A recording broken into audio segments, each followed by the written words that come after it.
It's the Real News Network. I'm Sharmini Pires coming to you from Baltimore.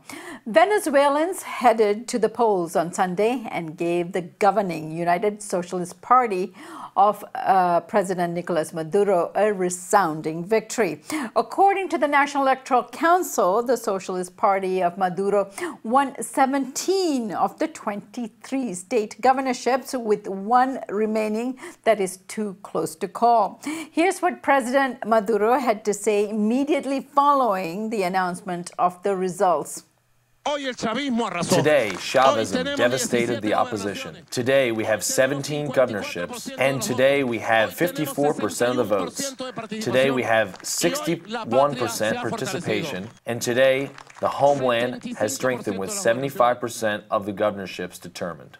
Meanwhile, oppositions, the Democratic Unity Party, who expected to win most of the seats, its election campaign chief, Gerardo Blyde, had this to say. No reconocemos los resultados dados hoy por el Consejo Nacional Electoral.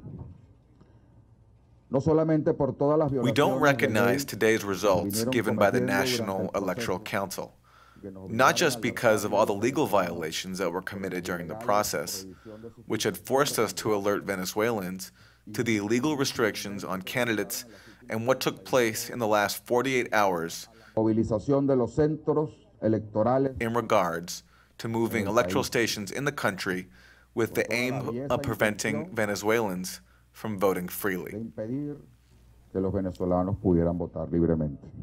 Joining me now to analyze the results is Lucas Koerner. Lucas is staff writer for VenezuelaAnalysis.com and is joining us today from Caracas. Thanks for joining us, Lucas.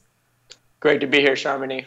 So, Lucas, let's start with the contestations that the opposition party has. Its accusations are that the official results does not reflect the will of the voters and that there was some sort of fraud. Tell us what their problem is.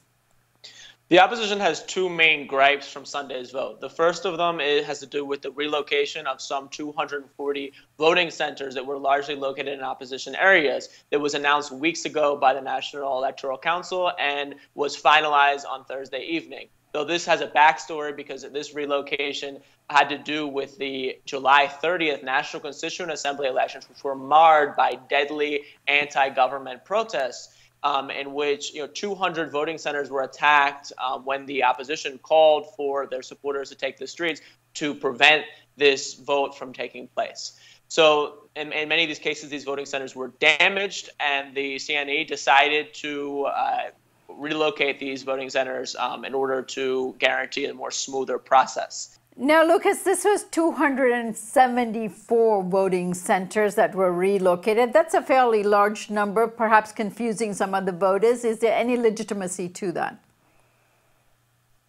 I mean, I think it remains to be seen whether those voting centers needed to be relocated for the purposes of this election. Though I think if we look at the breakdown state by state of those relocations to see whether they actually impacted the vote, some 58 of those centers were relocated in Mérida, where the opposition won, and 42 of those took place in Táchira, where the opposition likewise won. So it remains to be seen whether that actually had an impact given the opposition's wins in those states. All right. Now, the other issue that the opposition has is who appeared on the ballot. Explain the issue and whether it has any legitimacy.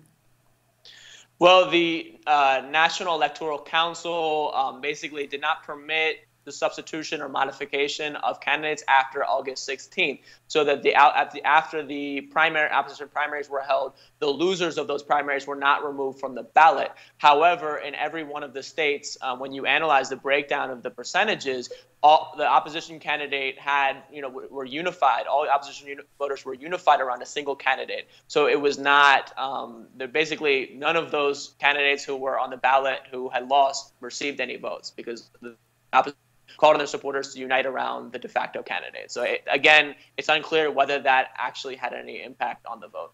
All right. Now, of course, Venezuelan elections are always controversial. Therefore, there's always international observers that the CNE assigns to observe the polling stations and so on. So what are the international observers saying? Well, there's the Latin American Council of Electoral Experts, which is comprised of top electoral officials from countries throughout the region, from Colombia, from Honduras, and a number of others. Was present on the ground and had observers from a number of different countries, and they have come out and said that the vote reflects the will of the Venezuelan people, and there's no reason to doubt the outcome. All right. Now, has the opposition responded to the position of the international observers here?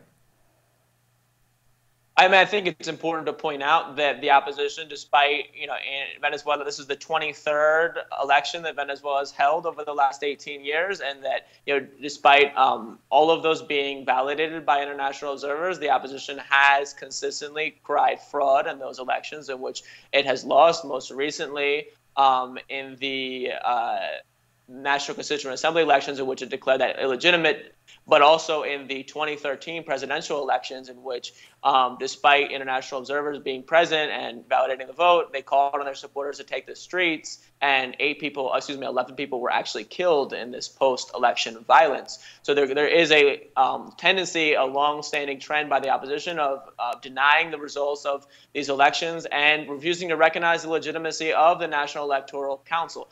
Although, with the exception being elections in which they win, for example, the 2015 parliamentary elections in which the opposition actually won by a significant margin. Right.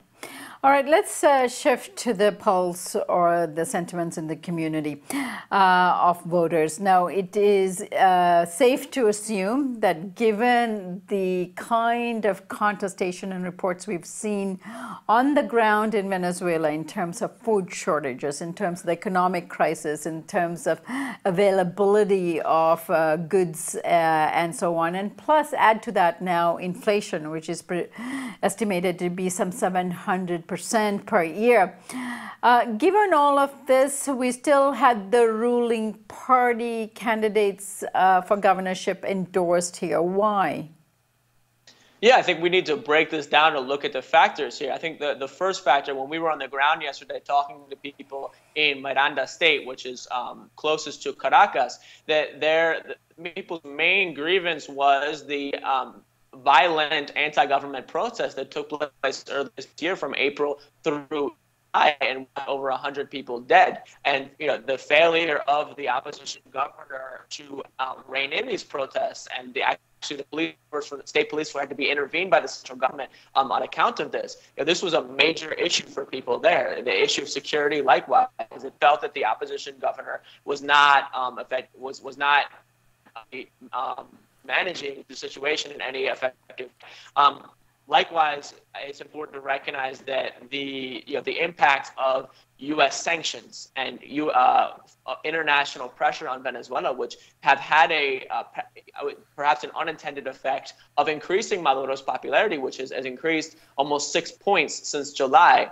Economic sanctions announced by the U.S. Treasury Department at the end of August are deeply unpopular and had a direct impact on the Venezuelan economy, as well as Trump's threats of military intervention. So these need to be taken into account. I mean, in the words, and I think the third factor we should add is the opposition itself has been divided, that a strong, more radicalized sector of the opposition, which came out of these violent protests earlier this year, has refused to participate in any elections and called for continuous protests to overthrow the government, and they were calling for abstention. So known as they call themselves the resistance, and they're therefore ousting the government by any means necessary, including violent protests. We talked to some residents in Los Teques yesterday who were calling for a kind of 1989 Panama-style U.S. military intervention. So there clearly is a lot of division within the opposition. Lucas, does this mean that Maduro's ability to hold until the next presidential election in late 2018 has improved, given that he has all these governorships secured now? I think this election represents a major blow to the domestic or internal regime change agenda that's being pushed by the right-wing opposition coalition. Nonetheless, this could be an escalation of pressure from the United States and perhaps the European Union that perhaps might attempt to exploit this or exploit the calls of fraud to push for any number of intervention, whether intensified economic sanctions or military intervention. All right, Lucas, I thank you so much for joining us today and look forward to further reports from you. Thanks for having me, Sharmini. And thank you for joining us here on the Real News Network.